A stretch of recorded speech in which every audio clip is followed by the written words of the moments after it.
Hello, fellow geeks. I'm so glad to see everybody here, and thank you for being here.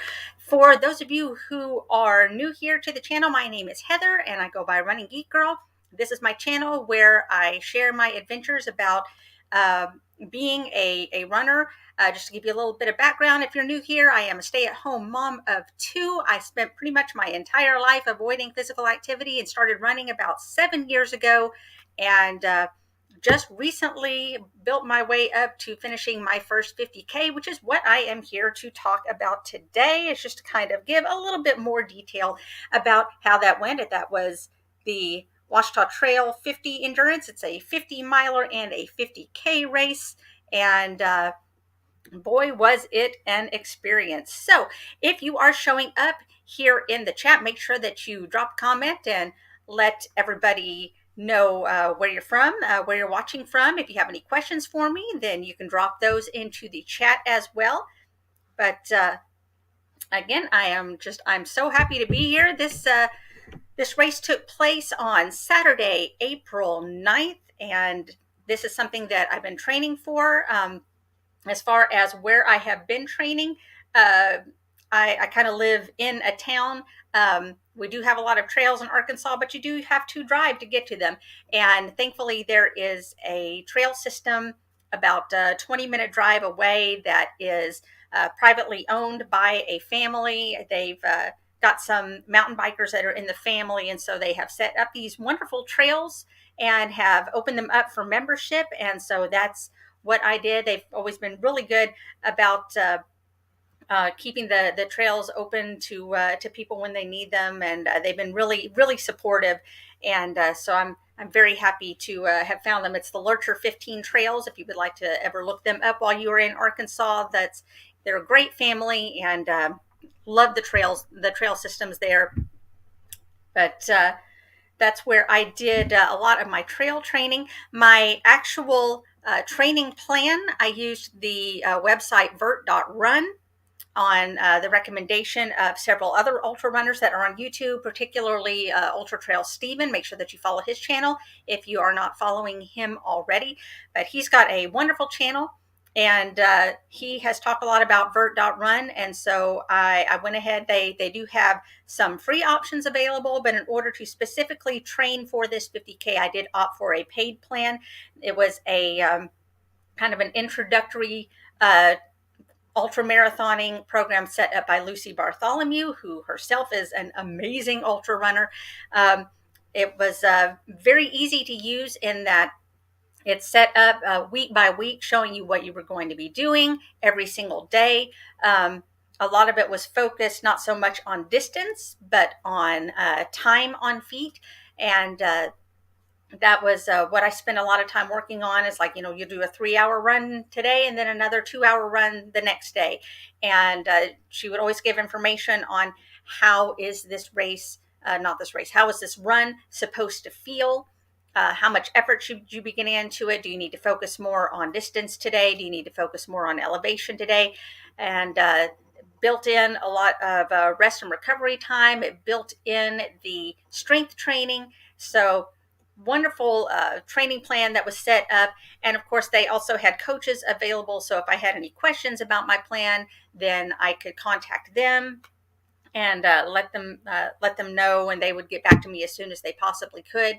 So overall, it was a great system. I would definitely recommend vert.run, and most likely I'm going to have a review of their app on my channel coming up pretty soon, as a lot of you seem to really like the app reviews that I do here on the channel. So I'll have some of that available as well.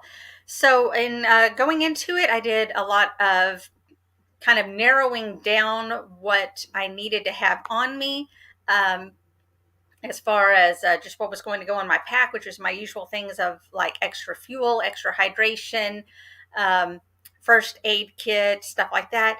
So all of those long training runs were really a good build up to that. If you watched the video that I had about just kind of highlights from the day, you saw that I did have a drop bag at the turnaround point, and I did have my husband out there carrying a bag so that he can meet me at various aid stations. So if anything was needed, then he would have that available for me.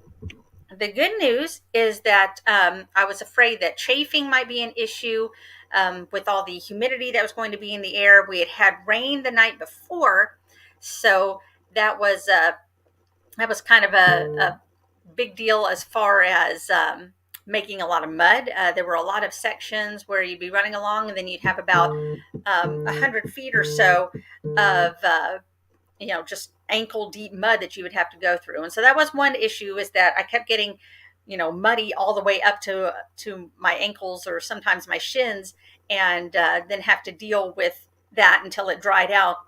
And then about the time it dried out, I would go through some more mud again. So but that's all part of trail running. You just kind of learn to deal with it. And thankfully, I did not end up with any blisters there. I think I had maybe one little sore spot on my left big toe, but that was the extent of any rubbing that I got.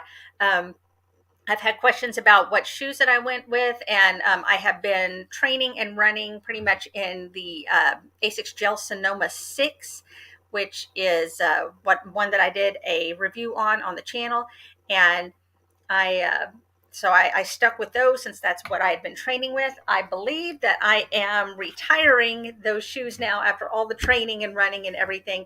And so not sure what I'm going to be going with the next time around as far as my trail shoes go. So we'll see. Stay tuned to the channel, because I will definitely be trying some stuff on and trying something out. I know that Hoka's are kind of the preferred brand, especially around here. Hoka's and believe it or not, Hoka's and the On Cloud series sell a whole lot around here, especially with the Central Arkansas running route. So you'll see a lot of those on people. But if as far as the race itself goes, if you follow me on Strava, then you see a lot of the details in there. I had kind of a lofty A goal. It was really a stretch goal of getting done in around 8 hours. And that was just because my slowest marathon time is around 6 hours. And I knew that there was going to be a lot of elevation gain over the course of the race. And so I knew that was going to slow me down, particularly since at mile 5, it was around mile 4.5 to 5, you have to climb Pinnacle Mountain, which slows you down a whole lot. And in fact, looking at my splits on Strava, it looks like my mile 5 split was about a 39-minute mile. It's a very slow climb up Pinnacle, because you're going like almost straight up. And so that was one that I had prepared for extensively. I had practiced that climb a few times in the past. And so it was one that I knew was going to go slow. I had never actually done that climb after running 4.5 miles, though. So that made a little bit of a difference in that I was kind of already winded. And especially since the first 4 or so miles of the race goes down Pinnacle Valley Drive, which is a paved road through a residential area. And you kind of you do a lot of road running before you get into the actual trail portion of it. And you start kind of the trail portion of it with about half a mile or so of trails, and then you climb up a mountain. So twice, I believe, on the way up the mountain, the climb was so slow that my watch asked me if I was still moving. I was like, yes, I'm moving. It's just really slow and I'm going straight up. They had a photographer up at the top of the mountain to take pictures of us as we were kind of getting up to the top of Pinnacle and then coming back around the other side. We kind of had to take a tricky way down the other side. There are some really easy trails that typically go down Pinnacle, but they were doing some repair and construction on the trail area. And so a lot of the easy section, they already had blocked off because they were going to have people working on them that day. So we kind of had to go down a kind of a steeper, rockier, rougher area on coming down Pinnacle. So that made it take a little longer too. Also, I talked earlier about the fact that I didn't have any chafing or blistering during the race, which I was super psyched about. The only real, I guess, injury you could call it started coming down Pinnacle. For some reason, every time I have practiced coming down Pinnacle Mountain, I don't know if it's the wind, the altitude. I don't know if there's trees up there with pollen that I'm reacting to, but my nose just absolutely pours. And then once I start the sniffles, I really can't get it to stop, which was why I was wearing the buff, because I knew I needed to have something to wipe my nose off on. But that just ended up like I was just chapped from like here down. um, so my whole nose area was chapped. My lips were chapped by the end of the race, between all the moisture and the snot and the sun beating down on me towards the end of the race. So that was about the only, I guess, what you could call injury from the race. And that was not comfortable. But you smear Vaseline on your face for a few days afterwards and you're good to go. So got over that. Then looking some more at my splits, I think I took off just a little bit on the quick side, even after I kept promising myself that I was not going to do that. But again, it was mostly downhill on a paved road, so it's kind of hard not to take off too fast. And there's a couple of times towards the end, of course, climbing up Pinnacle was a slow spot. Around mile 14 or so is when I started hitting some pretty nasty hills. So you'll see me in the splits. I started slowing down there to about, going from about a 15-minute mile to about an 18-minute mile. And then around miles 24, 25, that was coming out of, after I had done the turnaround, then you have to do all those nasty hills going in the opposite direction.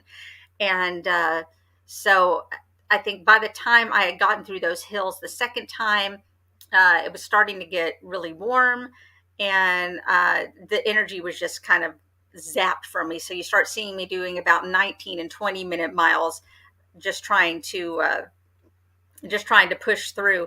And then it gets a little bit better, because then I start hitting 15-minute miles, 13-minute miles, 14-minute miles.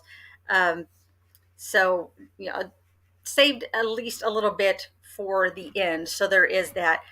But it's weird, because as long as I have lived in Arkansas, I know that there is going to be trails with hills. And I know that no matter where you run, you're going to have to deal with hills. And yet for some reason, I don't know, I just find myself mentally unprepared for them. You probably saw me talk in the video about the fact that physically I was not hitting a wall.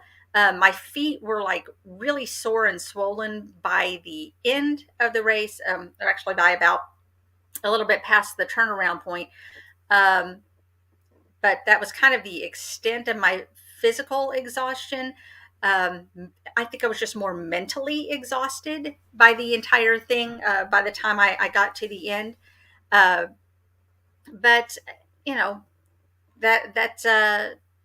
that's endurance running for you. It's there only so much of it is physical, and then the rest of it is going to be just mentally pushing through a wall. And so I normally have like music or podcasts or something to distract myself, so that mentally I'm not hitting a wall. And you'll notice that throughout that entire video, anytime I showed myself, I was wearing my my aftershocks, which I wear on every run ever, just because I usually use something to kind of distract my mind. And yet for this race, the longest race I have ever run, I never once turned on my aftershocks, which I pointed out to my husband at the end of the race. I said, I've been wearing these the whole time and I've never once turned them on. And he goes, well, what did you listen to? I said, pretty much just the sound of my own suffering. I just listened to myself, listened to my breathing. A couple of times told my, this is how I cope with hitting a mental wall, is I will tell myself out loud, I paid money for this, and then I start laughing. And for some reason, it's a weird trick, but it always works. Manages to help me push through. Uh, the course itself, in addition to being hilly and having to tackle a mountain around mile 5, uh, incredibly well marked.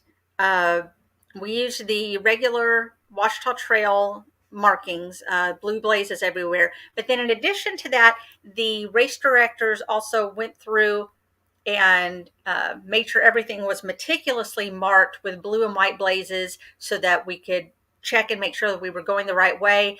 If a path ever branched off to something, um, then we would see they would spray paint the word no on the ground so that we wouldn't take that path. Hey Ben, how's it going? Um, so they made sure that we definitely knew where we were going at all times, and that was really helpful because especially as someone out there who I tend to get lost really easily. I don't have a great sense of direction, and just to occasionally see those markers and know that I'm on the right path was very reassuring. They had quite a few aid stations out there. The aid stations were all very well manned.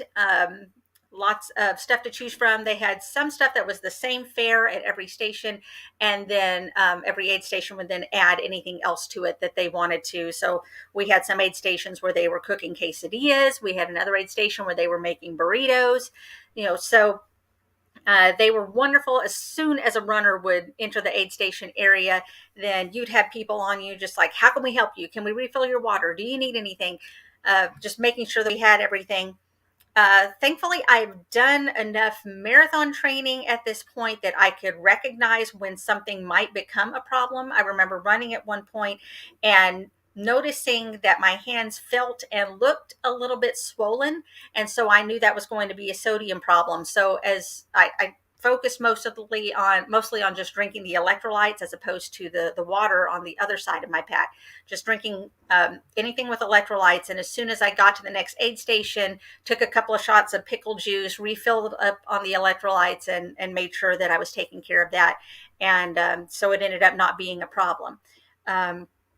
So, just being able to recognize something before it becomes something bigger is something that I definitely could not have done 5 years ago, or probably even 2 years ago. So that's something that has definitely changed within the last couple of years of running and just kind of getting to know myself as a runner, and which I've found is a very important part if you're going to do anything that's going to involve endurance, is that not only following, not just following a training plan and making sure that you are prepared for the amount of miles, but just kind of knowing how your body and your mind are going to react in different situations and kind of being prepared for different scenarios.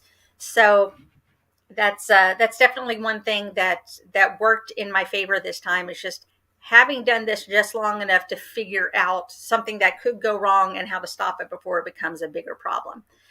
So that's definitely something that I learned this time around. As I mentioned, my super lofty A goal was to finish at around 8 hours, because again, my longest marathon was about 6 hours. I knew that this would be slower because of hills and things like that. Trails just tend to be typically a lot slower, and uh, obviously, that was a stretch goal. I didn't think that there was any way I was going to hit that. My C goal, I believe, was 10 hours, B goal of 9 hours, which I figured I could get something close to 9-ish hours. But I think after I got to the first aid station, my husband met me there, and I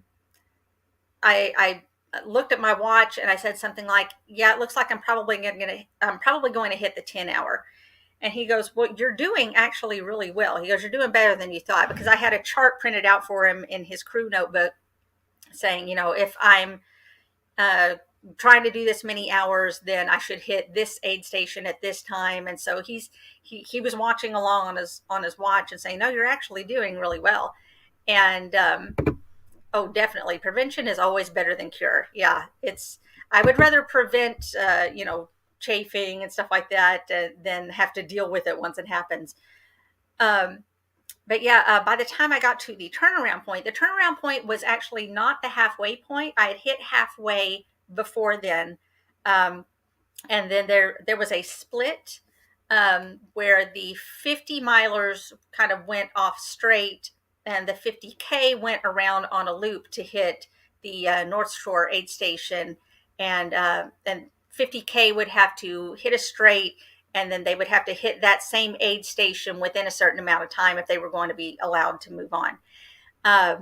So I hit the loop and went around and met him at the aid station, and I took a little bit longer at that station just because I knew it was over halfway and I needed to kind of mentally regroup, and told him, yeah, I'm pretty sure I'm going to have to hit that. I'm going to have to aim for that 10-minute goal, 10-hour goal. And he said, well, you're actually way below that, so you're doing all right. I said, okay, well, I tried to get out of the aid station as quickly as I could and then just jump back into it. I just knew I didn't want to lose momentum at that point.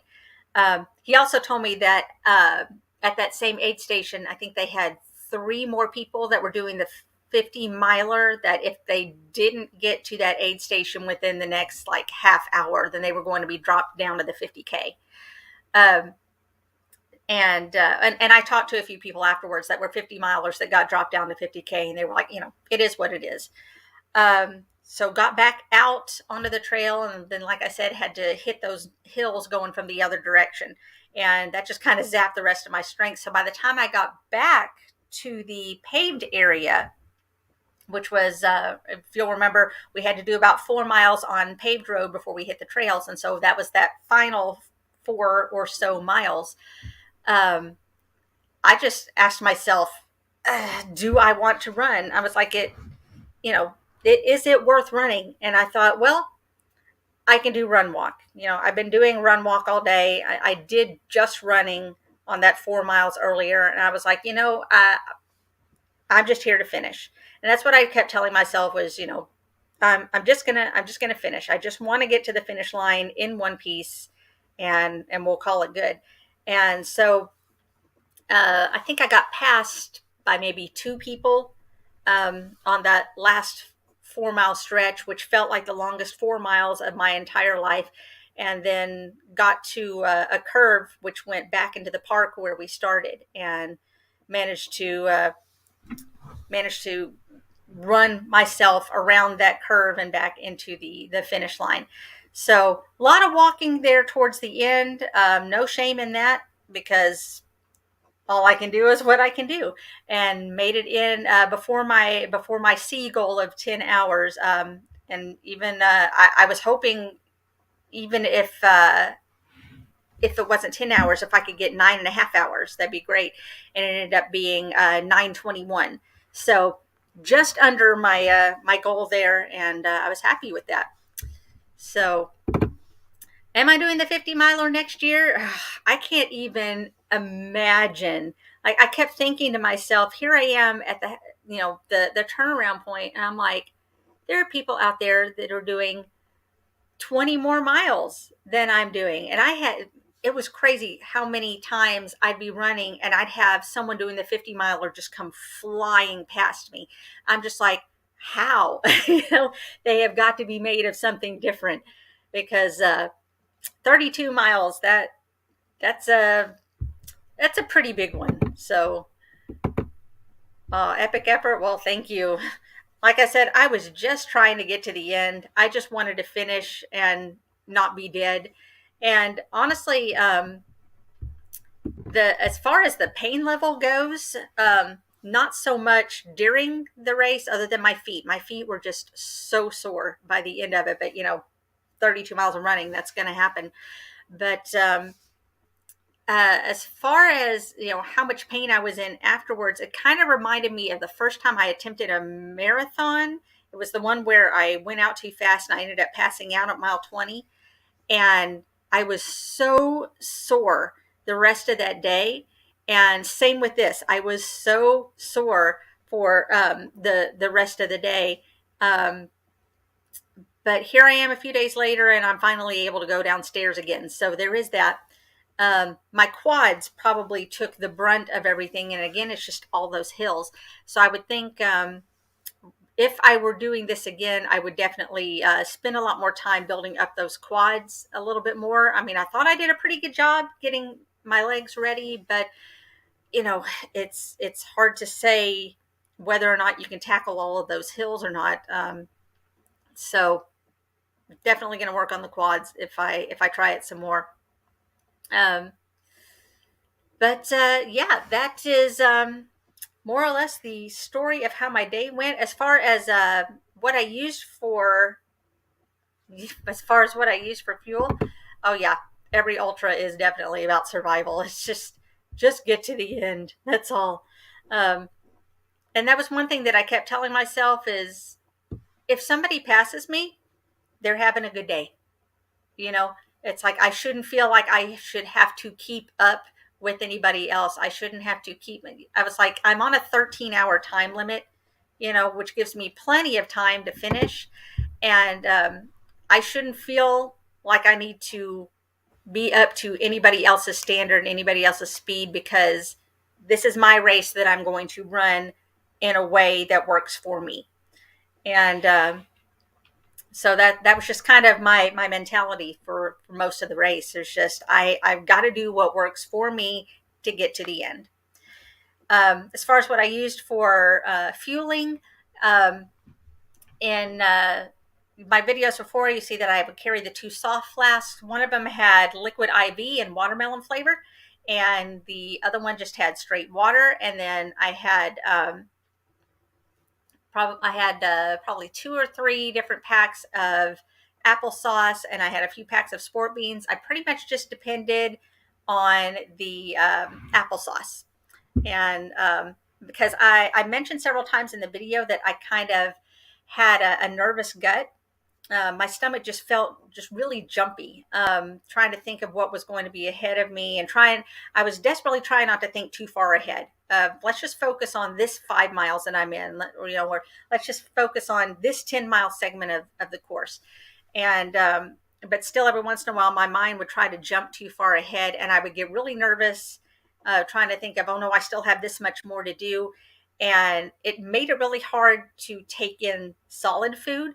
I know at the turnaround point, I had a pickle. I had some pickle juice. I tried to eat some chips. I managed to get a couple of couple of the chips down, maybe 3 or 4 of them, and then handed the rest to my husband. I was like, I can't even concentrate on chewing right now. It's like chewing is too much mental effort for me. So a lot of it was just trying to keep soft foods down and things like that. So have I thought about doing another 50K? Oh, I've thought about it. I know that there's one in, I think, July, called the Full Moon 50K, and they also have a 25K option, which I may do the 25K just because it's all done overnight, and running through the woods at night is kind of scary. So I know probably, I can handle 25K in the complete darkness with a headlamp, but I don't know. That one's a maybe. I do know that there's some more 50Ks in the fall. I know we have plenty in the winter, but I'm not about running in the winter. Not so much. So yes, the sound of my own suffering. It was, and there were several times where I just had to laugh at myself because, like, I went back and listened to some of the video that I took, and I honestly, like, I just some of the footage that I took of, like, the actual trail as I was running along, and I sound like I'm dying, and I wasn't. I mean, I was just tired, but I mean, it sounded like I was just near death because I was trying to get in air, and I sounded so miserable. But I lived. Yeah, pushing yourself to the limits. Yeah, because you kind of figure out that is kind of a big part of endurance running, is figuring out where is the edge of your limit and how far past that edge can you go and how far are you comfortable going past that edge. And um, like I said, there were people that were just coming flying past me, and I'm like, they're having a good day. I'm not going to get in their way, you know. So, yeah, maybe the night running. It's possible. They use a lot of glow sticks to mark the trails, so there is that. Um, they say probably the worst part of that is just because Arkansas in like June and July is just unearthly hot, and mosquitoes everywhere. So I have to ask myself, do I want to deal with that? But yeah, as far as what did I learn from all of this? Well, I learned that I can run 32 miles and not die. So, that's important. Um, there are some lessons that I've learned as far as where my body can breaks down the most easily, which I found is my quads and my heels tend to fall apart a little more easily than others. So there is that I can focus on. I've figured out where I can start to push the pace a little bit, where I can still afford to slow down. I'm definitely looking forward to getting back on the trails and trying out a few things, going for some even longer runs and seeing how that works out for me. Um, I feel like I've done pretty well as far as figuring out hydration and nutrition for myself. And now it's kind of expanding on that of what else can I do for when I start experiencing that nervous gut again, because I know that's probably going to come up again. That's just my overthinking of trying to look ahead and all of a sudden getting nervous. Now, how can I deal with that and still take in enough calories so that I can get things done? Um, because I think I would have had a little more energy towards the end had I been able to take in a little bit more on the nutrition end. Um, I've also learned that I don't necessarily have to have something out there to distract myself from uh, just kind of the overall pain and discomfort and things like that. One thing that I've definitely learned over the past couple of years for doing longer runs is learning how to accept being uncomfortable.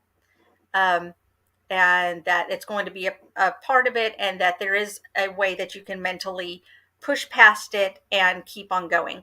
And kind of once you learn to do that out while you're running, then a lot of times you can learn to do that in other areas of your life as well. Just knowing that you're uncomfortable and accepting that, and then moving forward with it.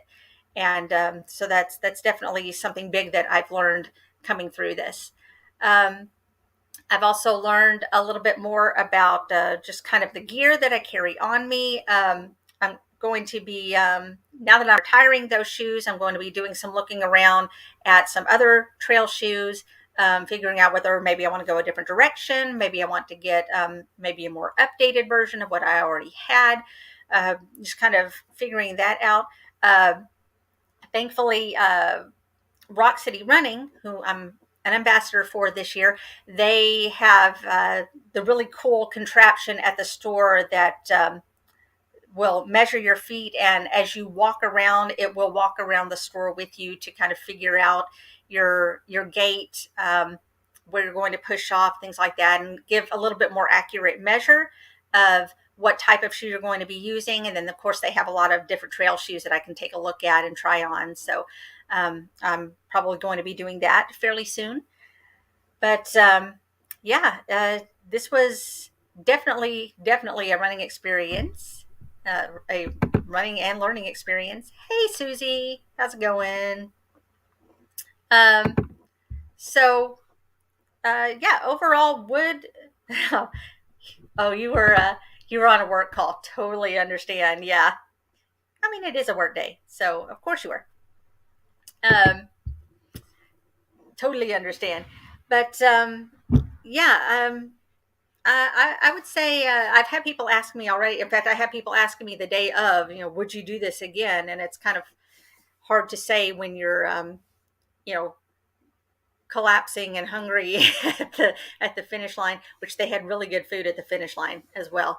Um, But would I do that again? Yes, I would definitely do, like I said, a little more training with my quads and work a little more on pushing the pace. But that is one that's they fully acknowledge that this is not the easiest 50K or 50 miler in the state. That it can be fairly difficult. The trails are semi technical. There's a ton of creek crossings, especially since we had rain the night before. I was slogging through mud. I was slogging through water. So they fully acknowledge that it's not an easy course to run, and yet I think that being able to make it through a course that difficult really taught me a lot, just as far as just handling different scenarios and figuring out, like I said, figuring out my strong spots and my weak spots, and being able to adapt that to further running. So I would think that maybe on an easier course, then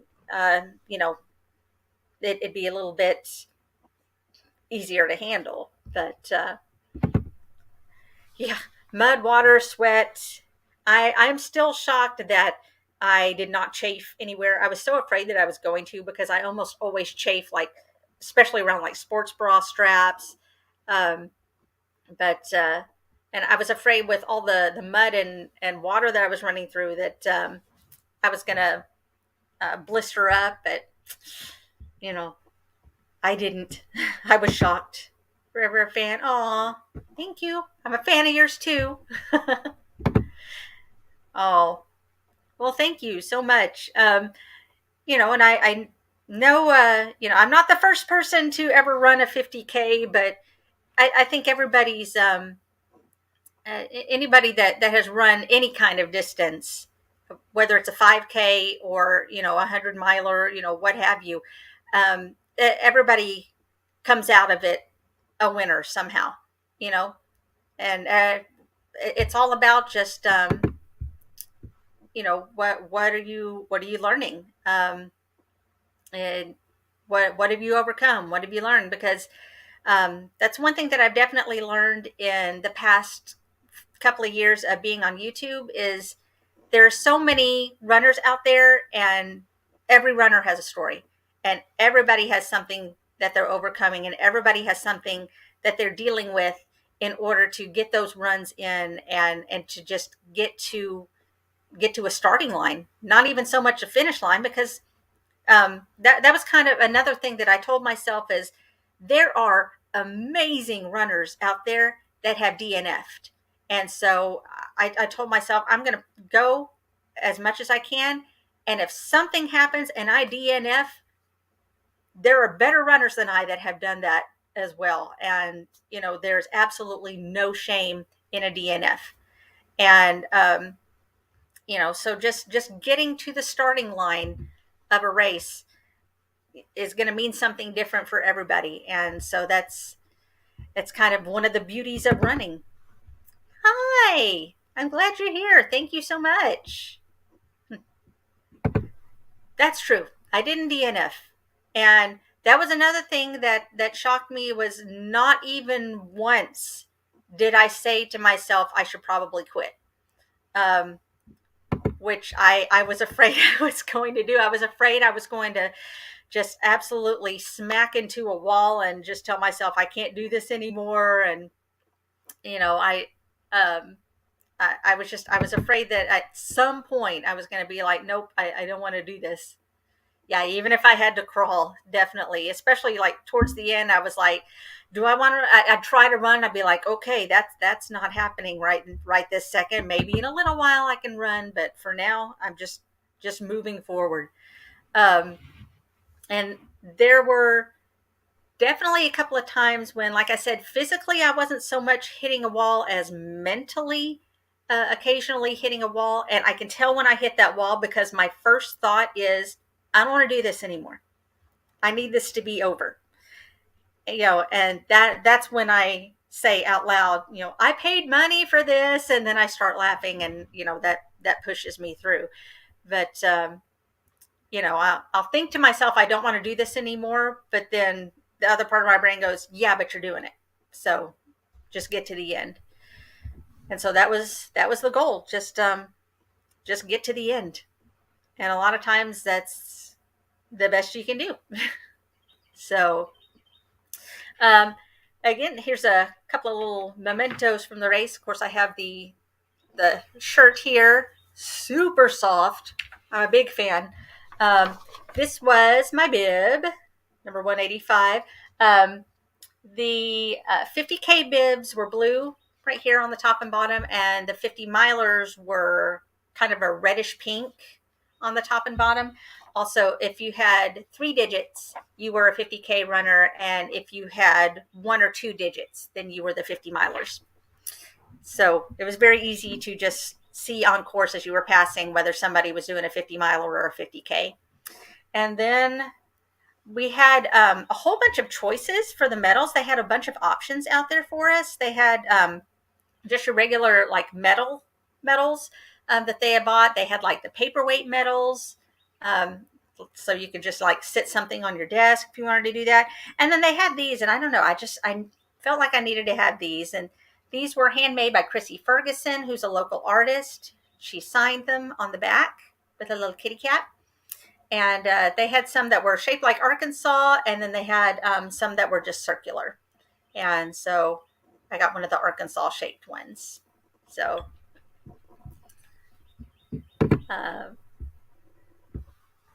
yeah, it's just getting to the, you just want to get to the start line. Once you got into the start line, then that's a huge bit of the equation there. And how many people ran all together? There were about, let's see, I know there were, for the 50K of the people that finished, it was somewhere in the 80s. I think they had 85, 86, and I came in 63rd. And then you had about another 40 or so that finished 50 miler. I'm not sure how many DNFs they had. I know Andy said that he saw a few people while he was waiting for me at the turnaround point. There were several people that got to that turnaround point and then, gave them their bib number and said, I'm done. Someone take me back to the start line. Because, it was a rough day. We started out with weather that was around, it was like 30 degrees with a feels like 28. And then once the sun came up, it started hitting about 40 degrees. And then I think it was like 65 by the time we finished. So we went from below freezing to, really warm. Thankfully, we were shaded for most of that. But that last 4 miles towards the end was just out in the blazing sun on the pavement. And we were already tired. So it was kind of a rough finish, having to deal with the crazy weather that day. But, that's one thing that you go into on race day is that you have no control over the weather. So you just kind of deal with what gets thrown at you. So, those are all the details of what happened with my race. So, this has been a huge learning experience. That's for sure. I am right now nowhere near as sore as I was a couple of days ago. I'm not quite back up to running just yet. I can tell I've been going out and doing a lot of walking just to kind of keep myself moving. I can definitely tell just from the way my legs feel, especially because I have to go up and down stairs all day. My house is on 2 levels, and I can tell just by going up and down stairs that from the feel of my legs, that I'm not quite ready to run yet. I know inside I would love to be able to go out for a run, but I'm hoping by this weekend I can maybe do maybe just an easy 30-minute run. Looking forward to the weather clearing up, because we keep going back and forth between sun and rain. I'm looking forward to having some good weather on a weekend so I can maybe go out to my regular trails and do some more running out there, because I mean, even though I don't have a trail race per se coming up anytime soon, I do plan on continuing running out on trails, just because it's nice. It's a good experience. Um, I'll most likely at this point start focusing a little more on half marathon distances. Not entirely sure what my next race is going to be. I do have some plans for some towards the end of the year, but really my race schedule is kind of wide open from now until the end of the year. So just kind of playing things by ear. I know I'm wanting to work on my 5K time. I know I'm wanting to work on my half marathon time. And so that is kind of where I'm headed from here. So anybody have any more questions for me? All right. Well, I just want to thank everybody for being here. I really appreciate you taking the time to come and hang out. I just want to remind you that if you are watching this, that we are going to be having another live stream on this channel tonight. That's going to be at 7 Eastern, 6 Central. And that is going to be our monthly Masters of YouTube live stream.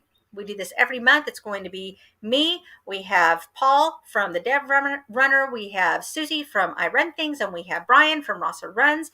And we're going to be talking more running. So if you just want some more running chat, make sure that you tune back in here, because we have we tend to go off on a lot of tangents, and that's really fun. But it's all fun. It's all running. Although sometimes we come up with plans to change the world, and that's always fun. So tonight, 7 Eastern, 6 Central, and let's see. Oh well, it's definitely worth it. I spent a lot of time thinking about running trails, but not actually doing it. I'm always the kind of person that has to research everything ahead of time, and I finally just took the plunge one day, found this trail system, and went out for a visit, and it's definitely worth it. So whether you listen to music or just listen to nature sounds, it's a totally different feel from road running. It's a different experience. I will definitely say my balance and my ankles are stronger after running on trails as opposed to running on roads, because there's a whole lot more things to trip over out on trails. So, all right. Well, again, thank you so much for being here, you guys. I really do appreciate it. If you are not subscribed to the channel, make sure that you hit the subscribe button, because we would love to have you here in the Geek Den. And if you are not following me on social media, you can check me out. I am on Facebook, Twitter, Instagram, and TikTok under the name Running Geek Girl. And I tend to update things pretty regularly. I also put up videos here at least twice a week, and sometimes some shorts. So would love to have you hang out here with me. So for those of you who are coming tonight, I will see you tonight. And if you are watching this on the replay, thank you so much. If you have any other questions for me, make sure that you drop them down in the comments below so that I can get your questions answered. I am super glad that you guys are here with me, and take care. Bye, guys.